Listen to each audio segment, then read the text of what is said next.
STEM Camp founder and executive director Kevin Cougler found his opportunity to speak before a House of Commons Standing Committee on modifications to improve funding and flexibility for Canada's summer jobs applicants to be a positive and constructive experience. I think that STEM Camp is probably one of the largest participants in the Canada Summer Jobs program across Canada and has been for many years. So every year I've been submitting some suggestions to them on how to improve their program, and also singing the praises as well and telling them what they've done really well and how, building upon the improvements they've made. And so I think my name probably came across their desk in some way, and it was an opportunity for me to be able to thank them for the work that they've done through this program, not just for STEM Camp but for others, and to offer some suggestions on how the program could be improved upon and in the coming years.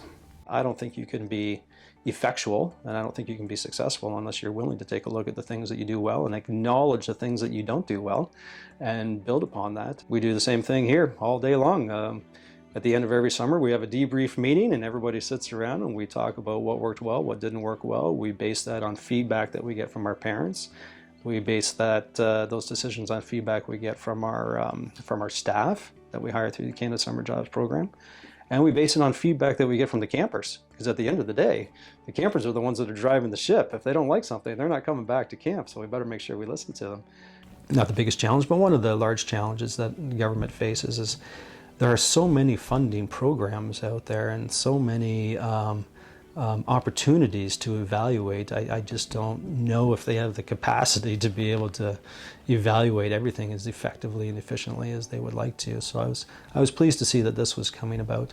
If I take my STEM Camp hat off for a second and I put on my Canadian taxpayer hat, I'm thrilled that they're going through this process, because I want programs to be evaluated. I want them to pay attention to how we're spending, everybody's money. And so a huge amount of respect for everybody that, that's making the decision to do that. And I think it's a challenge a lot of times for not just elected officials, but the staffers of those departments who aren't actually day-to-day working in the operational side of these grants. So I think it's important for the government to run through these types of exercises, these evaluation committee meetings, where they can hear from people that are boots on the ground, if you will, that have some of the experience that they need to be able to make some, sound judgmental decisions going forward. I don't want to be that organization that goes to the government and says, here's all the things you're doing wrong, because I don't care if you're the government or if you're in a relationship. Nobody wants to start off their conversations that way all of the time. The strategy was tell them what they've done well, tell them what they've improved upon that is now done well, and then make a few suggestions going forward. The Q&A was the best part of the process, because although we had a 5-minute speech that we could provide, really the meat and potatoes of understanding some of the issues came through the question and answer period.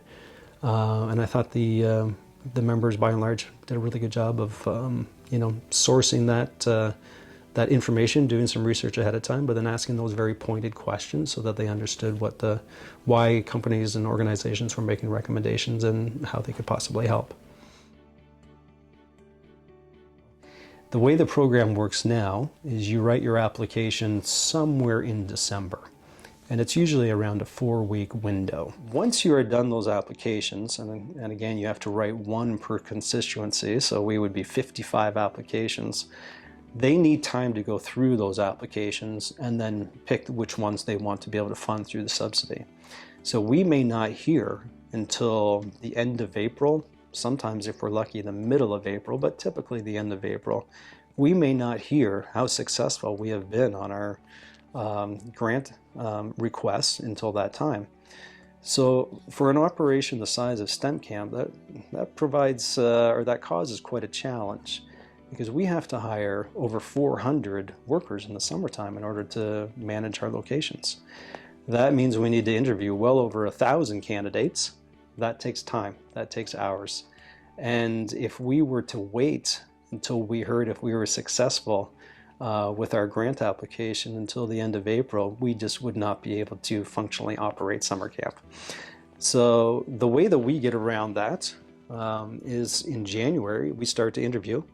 And then when somebody is successful, we send them a contract, and it basically says, this is your contract as long as we get funding through the Summer Canada Jobs Program. If we don't, then you won't have a job for us this coming summer. So I'm just thinking back to the time when I was in university, and I would start looking for summer employment in January and February. Well, the last thing I wanted to hear is, we think we can hire you, but we're not really sure if we can hire you. I want to know where I'm going, because I've got 2 months, and then on May 1st, I'm going to start my summer employment. So we really think that by backdating the entire process, it gives the government an opportunity to let us know as early as January, hopefully, potentially, if we're successful, and then we won't lose some of these candidates, excellent candidates, to other organizations who can offer them firm offers of employment. There's some paperwork / detail work that they need to improve upon a little bit. For instance, one of the requirements is that you submit declaration forms on behalf of everyone who is hired to work for you. And the declaration form has to be uploaded to the GCOS, they call it the GCOS portal. The challenge with that is you can't just upload a PDF, you have to retype every single form. So we would have over 400 forms that one of our staffers has to upload the first day of camp. That can be a little challenging, very time consuming, and if you've ever been involved in a summer camp before, you know the first day of camp you've got like 500 customer service phone calls coming in from across the province. So the last thing you want to do on that first day is to try and to retype those. Another recommendation that we made to the committee surrounded the notion of what happens when we can't find enough people to fill these roles. So, you know, we lose students to contracts where they get 4 months instead of 2, we lose them to higher paying jobs, but there are people out there that want to work. For instance, we have students that come from all over the world to Canada, and they're here on student visas. They come to universities, they come to colleges, they're looking for summer employment. These students are currently not eligible for the Canada Summer Jobs Program because you have to be a Canadian citizen. However, one could look at that and say, well, if I have a student here from France and they're here on a student visa and they're paying the institution that they are enrolled in, and they maybe have a summer job and they have expenses, they're buying whatever they're buying, they're contributing to our economy.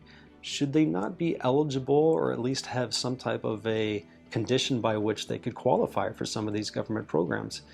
If they could, and if we could find a way to include them, it would make our organization, it would make our job a lot easier, because we have to turn away hundreds of these students every year. And it would be a great solution for us to staff our camps. They want to work, they're here, they want to work. And if somebody wants to work, shouldn't we find a way to help them work? I think we should. The other recommendation that we made to them, and this would be an issue that would be unique to larger organizations that use the program, like STEM Camp, is the idea of it's the deposit payment. So the way the government subsidy works is, let's say you get allocated for $50,000 to be able to hire 8 workers at your camp. So that's all well and good, fantastic, but you have to submit paperwork for all 8 of those workers in order to get 75% of your upfront fee. Why is it important to get 75% up front? Because when you have a $2 million payroll, I'm definitely not sitting on $1.5 million in the bank to be able to cover these large payrolls. So we need that money up front. The government recognizes that, and they have a process in place to be able to get that money to you ahead of time. The challenge, though, is that you cannot submit that paperwork until the day the employee starts their employment. And the day they start is the first day of training or the first day of camp. So that would be July 1st, July 2nd, somewhere around there.